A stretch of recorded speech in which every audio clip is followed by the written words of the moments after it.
A routine traffic stop in Georgia ended a 28-year fugitive case in 4 minutes. The deputy did not know that when she ran the plate. To her, it was an expired registration on a passing car. She pulled it over. Behind the wheel was a man prosecutors say had been running since 1994. And the stop that looked ordinary was about to open a case that had waited almost 3 decades. 28 years.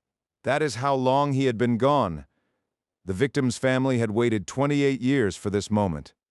And it arrived not through a federal task force, not through a tip line, not through DNA, through an expired registration sticker on a license plate. The body camera did not open on a chase. It opened on a road shoulder, a stopped car, and a deputy doing routine work. That is what makes this case so strange. For 28 years, the warrant waited in a database. Then, one ordinary plate check brought the past to the driver's window. This is the case of Jafford Tucker Jr., 18 years old, shot at an Atlanta train station on Thanksgiving 1994. And the man prosecutors say did it, who ran for 28 years and was caught by a deputy checking an expired registration sticker. Thanksgiving Day, 1994, Atlanta, Georgia. While most of the city was sitting down with family, an 18-year-old named Jafford Tucker Jr. was at the Oakland City MARTA station on Lee Street. It was 12:40 in the afternoon. An ordinary Tuesday in an ordinary train station, until it wasn't. Jafford Tucker Jr. was 18 years old. He had just met the man who prosecutors say would end his life only a short time before that Thanksgiving afternoon. Two people who barely knew each other, crossing paths in a train station on a holiday, and only one of them walked away. At 12:40 p.m., a single gunshot echoed through the Oakland City MARTA station on Lee Street. A MARTA employee heard it. They looked toward the sound. They saw a man running fast, away from where the sound had come from, toward the exit. The MARTA employee moved toward where the gunshot had come from. What they found there required an immediate call to emergency services. Officers arrived minutes later. Jafford Tucker Jr. was pronounced deceased at the scene. Atlanta PD investigators arrived at a crime scene with very little: a victim, a single shell casing, and one witness account of a man in a jacket running for the exit. In 1994, there were no surveillance cameras inside that station, no DNA database, no cell phone records, just a description and a direction. Investigators identified a suspect within the investigation, Mohammed Bilal El Amin, 19 years old at the time. Prosecutors say he had met Jafford Tucker only a short time before that Thanksgiving afternoon. A warrant was prepared, and then he was gone. Before the arrest warrant could be executed, Mohammed Bilal El Amin was gone. He left Atlanta. He left Georgia. He left behind every connection that could have led investigators to him, and he started building a different life, under a different name, somewhere else. For the Tucker family, that Thanksgiving was the last one they ever spent whole. Every year after it, every holiday, every ordinary Tuesday, Jafford wasn't there. And the man prosecutors say took him from them was out there somewhere, living his life under a name that wasn't his. After El Amin fled Atlanta in late 1994, investigators issued arrest warrants. The FBI became involved in the early 2000s. He was placed on the FBI Most Wanted list, and the years kept passing. At some point during his years on the run, he stopped being Mohammed Bilal El Amin and became someone else, a man named Reyes Sekem, a new name, new documents, a new identity built carefully enough that he managed to live under it for decades without triggering the warrant that was waiting for him. A false identity works on one principle. Every system that tracks you relies on you participating in it honestly. Use a different name consistently. Avoid situations that require biometric checks, and the gap between who you are and who the system thinks you are stays invisible until it doesn't. Under that false name, he lived. Years passed. The 90s ended. 2000 came and went. The case stayed open in Atlanta, but the trail went cold. He was out there in Georgia, as it turned out, never that far away, and the warrant was waiting but finding nothing. In May of 2001, nearly 7 years after the shooting, a federal warrant was issued in U.S. District Court for El Amin's arrest. The FBI was now involved. He was placed on a most wanted list. A reward was offered, and still, Nothing. For the Tucker family, those years were not abstract. Every year that passed without an arrest was another year of knowing that the man who prosecutors say shot Jafford was somewhere out there, eating breakfast, watching TV, going about his life while their family carried what he left behind. Cold cases survive on two things: an open warrant that never expires and someone who keeps caring enough to check. The Tucker case had both. The Atlanta PD kept the warrant active, and in the Tucker family there were people who never stopped waiting for it to matter. August 16, 2022, Oconee County, Georgia. A county deputy named Dee Van Blair is running routine vehicle registration checks, the kind of task that fills most of a patrol shift without producing anything remarkable. She runs the plates on a passing vehicle. The registration is expired. She activated her lights and the sedan pulled over. She approached the driver's side window, standard traffic stop, expired registration, the kind that gets people a citation and sends them on their way in 10 minutes. She had no idea that the man behind that window had been on the FBI most wanted list. When asked for his name and license, the man behind the wheel gave her a name, Reyes Sechem. He handed over a license for that name. Standard. Calm. The behavior of someone who has done this before, presented a false identity to an officer and walked away from it. Second Deputy Lex Ogan arrived on scene. Standard backup for a routine stop. He explained to the driver what he was being detained for: expired registration, no insurance, suspended license. The man asked for citations. He wanted to be processed and released. He had done this before. The stop was routine. Expired registration, no insurance, suspended license under the false name Reyes Sechem. He asked for citations. He expected to be released. The deputies didn't let him off with citations. He was arrested on the traffic charges and taken to Oconee County Jail. Standard processing, booking, and then fingerprints. The one biometric check that a false name cannot survive. A fingerprint does not care what name you use. It does not care how long ago you used your real one. It searches every record, every booking, every warrant, every database entry for the unique pattern on the tip of your finger. And in that jail in Oconee County, it found something. When the fingerprint results came back, the booking officer saw something that made them stop. The name on the screen did not match the name the man had given. The fingerprints identified him as Mohammed Bilal El Amin, wanted by the Atlanta Police Department and the FBI for a homicide that had been open since November 27, 1994. Somewhere in that jail, Mohammed Bilal El Amin found out. 28 years of a false name, an expired registration, a routine traffic stop, and a fingerprint scanner had unraveled everything in a single afternoon. The moment he had been running from since 1994 had finally arrived. Once the warrants became known, El Amin was denied bond. He was not going anywhere. After 28 years, the moment the legal system had been waiting to exercise had arrived, and this time, there was no running. August 16, 2022. Mohammed Bilal El Amin is arrested on traffic charges, fingerprinted at Oconee County Jail. The print matches Atlanta PD and FBI warrants from 1994 and 2001. Bond denied. Extradition to Atlanta ordered. Someone called the Tucker family. After 28 years, after 28 Thanksgivings, after 28 years of a warrant that produced nothing, there was news. He had been found. He was in custody, and he wasn't going anywhere. Jafford Tucker's uncle, Ernest Cook, spoke to reporters after the arrest. His words were simple, and they were everything. I think that today was his worst day ever, and it is the greatest day for me and my family. His worst day ever. The greatest day for me and my family. 2 sentences. 2 truths about the same moment, from opposite sides of what one act in 1994 had done. That is what 28 years of a warrant finally served looks like from the outside. El Amin was extradited back to Atlanta to face the charges that had been waiting for him since 1994. After 28 years, the case file that had sat open in an Atlanta PD homicide unit was finally moving towards something it had never been able to reach before: a courtroom.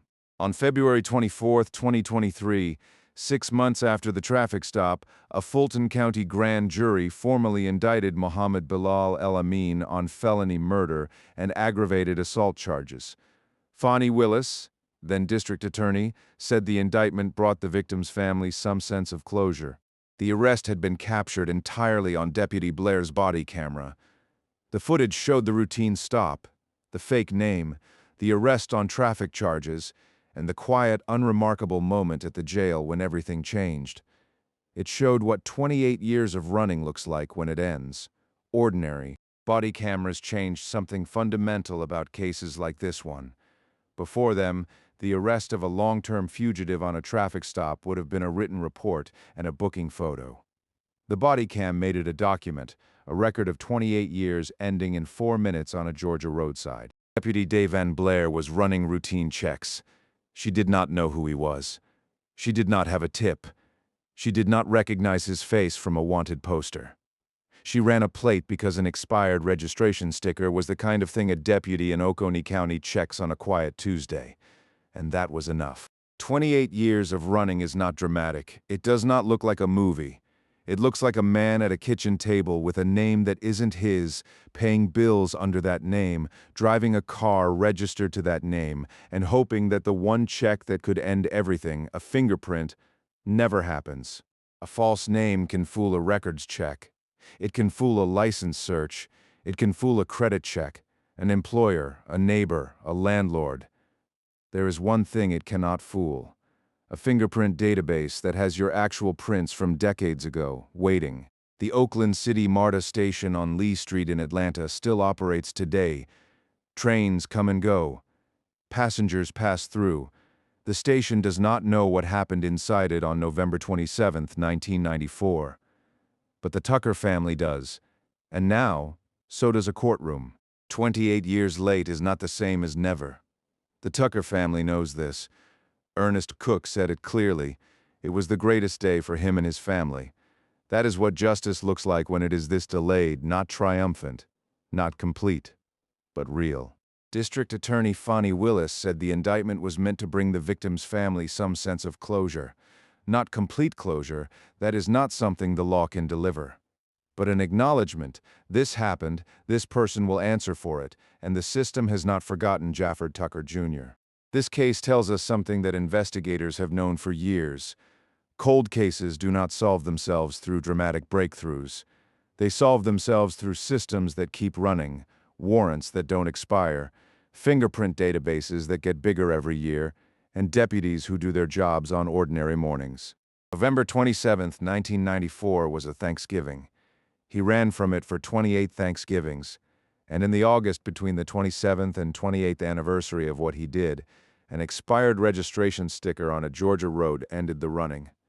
The family got their news in August. They went into Thanksgiving 2022 knowing it. When a long-term fugitive is finally apprehended, the legal machinery that was built around their case, the warrants, the indictments, the evidence files, all reactivates. Documents that have been sitting in archive drawers for decades are pulled out. Investigators who worked the case decades ago are contacted. The case comes back to life. In all of this, the arrest, the indictment, the press conferences, the body cam footage, it is easy to lose sight of the 18-year-old at the center of it. Jafford Tucker Jr. He went to a train station on Thanksgiving afternoon in 1994, and he never came home. Every year since, his family has carried that. 28 Thanksgivings, 28 Christmas mornings, 28 New Year's Eves that arrived without the person who should have been there. The legal case has a number, 28 years. The family has a feeling that does not have a number. One detail that emerged after the arrest, he had never left Georgia. For 28 years, the man prosecutors say shot Jafford Tucker at the Oakland City MARTA station had been living in the same state, just far enough away that no routine check had ever found him, until one did. Mohammed Bilal El Amin, charged with the November 1994 shooting of Jafford Tucker Jr. at the Oakland City MARTA station in Atlanta. On the run for 28 years. Arrested August 16, 2022. Indicted February 24, 2023. He outran the investigation. He outran the tip lines. He outran the FBI reward. He built a false identity solid enough to survive for nearly 3 decades.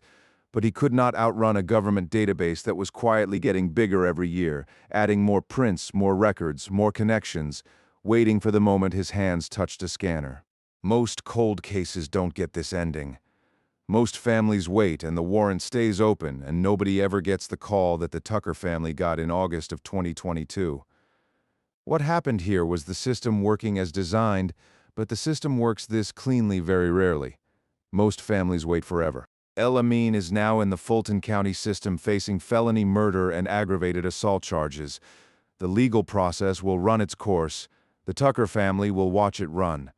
And Jafford Tucker Jr., 18 years old, Thanksgiving 1994, will finally have his name spoken in a courtroom as a victim, not just a case number. 4 minutes. That is roughly how long the traffic stop lasted before El-Amin was taken into custody. 4 minutes on an ordinary Georgia road, expired registration, fake name, fingerprints, and 28 years of running was over. Justice does not always announce itself. Sometimes it arrives in 4 minutes on a Tuesday. That warrant, first prepared in Atlanta in 1994, escalated to federal level in 2001, sat in a database for 21 years after it went federal. It never expired. It never got archived. It sat there, with his real name attached to his real fingerprints, waiting for the moment that came on August 16, 2022. Somewhere in the United States right now, there are people living under false names with open warrants in databases that have their real fingerprints. Some of them have been running for decades. They are waiting, the way El-Amin was waiting for the routine check that finds them. Deputy Devan Blair has spoken publicly about the arrest. She did not know who he was. She ran the plates because that was her job. She followed the process because that is what deputies do.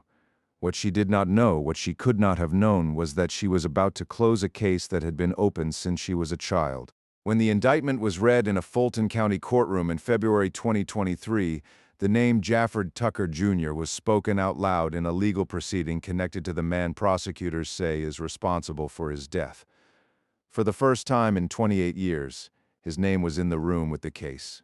The Tucker family went into Thanksgiving 2022 knowing that the man prosecutors say took Jafford from them was finally in custody. Thanksgiving had been the day of the shooting for 28 years. In November 2022, for the first time, it was also something else. The Oakland City MARTA station still stands. Trains still come and go. Jafford Tucker Jr. was 18 years old when he walked into it on a Thanksgiving afternoon. He would be 47 years old today. Everything he would have become every year between 18 and 47 was taken on that afternoon. Law enforcement agencies across the country pointed to this case as a demonstration of something they have been saying for years: the combination of fingerprint databases, federal warrant systems, and routine patrol work is more powerful than any dedicated cold case unit. The system works if you let it keep running. An expired registration, a fake name, a fingerprint, and the end of 28 years. Justice does not always look like a courtroom drama. Sometimes it looks like a deputy in Georgia doing her job on an ordinary morning, not knowing that the car she just pulled over had been running from 1994. Jafford Tucker Jr., 18 years old. November 27, 1994. Oakland City MARTA Station, Atlanta. 28 years. One traffic stop, one fingerprint, and a family that never stopped waiting. For every family that has an open case, an open warrant, a name in a database that produced nothing for years, this case says something. The warrant doesn't expire. The fingerprint database keeps growing. The system keeps running. And sometimes, not always, but sometimes a deputy on a routine shift makes the check that changes everything. November 27, 1994, Thanksgiving Day. An 18-year-old at a train station in Atlanta. A single shot. A man running for the exit. And 28 years of a warrant, a fingerprint, a family, and a deputy who checked a plate on an ordinary August morning, all of it pointing to the same place. Here, this courtroom, this indictment, this answer that was always only delayed, never gone. Most families with open cold cases never get this call. They keep the folder, they keep the blank phone beside them, they keep waiting. The Tucker family got the call, and the fact that it came from an expired registration sticker on a quiet Georgia road is the most important detail in this entire case. A Thanksgiving afternoon in Atlanta, 1994. An August morning on a Georgia road, 2022. 28 years between them, one family on both ends of it, and in the middle, a warrant, a fingerprint, a deputy, and an expired sticker that nobody planned to matter. Members of the Tucker family have spoken publicly about what 28 years of waiting actually felt like. Not dramatic, not cinematic, just the slow accumulation of holidays and anniversaries and ordinary days, each one carrying the same absence as the one before it. Three things closed this case: a warrant that never expired, a fingerprint database that kept growing, and a deputy who did not let a man with an expired registration and a fake name just drive away. Remove any one of those three and he is still out there. The name Reyes Seckham worked for nearly 3 decades. He used it for everything: driving, identification, daily life. Most people who carry a false identity for that long have become that identity. The name he was born with had receded so far it must have felt almost forgotten. The fingerprint disagreed. When the body cam footage was released, millions of people watched it. They watched a routine traffic stop. They watched a man give a fake name. They watched deputies who did not simply let him go, and they watched the moment at the jail, off camera but documented, when a fingerprint scanner ended 28 years in 4 quiet lines of database output. Jafford Tucker Jr. would be 47 years old today. He never got to be 19. He never got to be 25 or 30 or 40. Everything between 18 and 47. The decades of an ordinary life was taken on a Thanksgiving afternoon in a train station by one decision that someone else made. Running works until it doesn't. He ran for 28 years and he almost made it. If not for an expired registration sticker, something so small it barely registers, he might still be running. That is both the lesson and the haunting. The margin was that thin. It is the greatest day for me and my family. Ernest Cook said those words in August 2022 after 28 years of waiting. Not the happiest day. There is no happiness in this story. But the greatest. The day when the thing that had been owed for 28 years finally began its long overdue arrival. Somewhere in a federal database, a warrant with the name Muhammad Bilal El Amin is now marked as executed. It waited from 2001 to 2022, 21 years as a federal warrant before it was finally served. But it waited. It did not expire. And that is the whole architecture of how this ended. Deputy David Blair was doing routine work. She was not hunting a fugitive. She was not following a tip. She ran a plate check because that is what deputies do on a Tuesday morning. What she could not know, what no deputy can know, is which routine check is the one that matters. November 27, 1994, Thanksgiving Day, Atlanta. A young man walked into a train station. Someone was waiting there who prosecutors say made a choice that ended a life and started a 28-year chain of consequences for a family that never asked for any of it. 4 minutes on a Georgia road, 28 years of running.